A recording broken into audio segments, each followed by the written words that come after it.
పద పమగరి గమప. తులసి తోట పుట్టిల్లా ఏమిటి ఈ పరిమళం, రంగనిచ్చే పట్టావా లోకానికి మంగళం.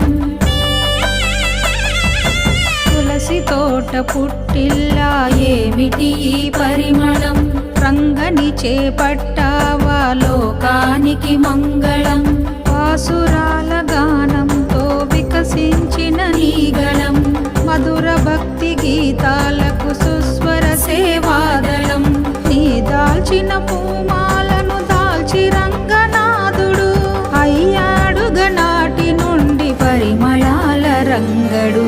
ఎంత దయామయివో ఆండాలు తల్లి, నీకింత ప్రేమ ఎక్కడిదో మా కల్పవల్లి, మా కల్పవల్లి.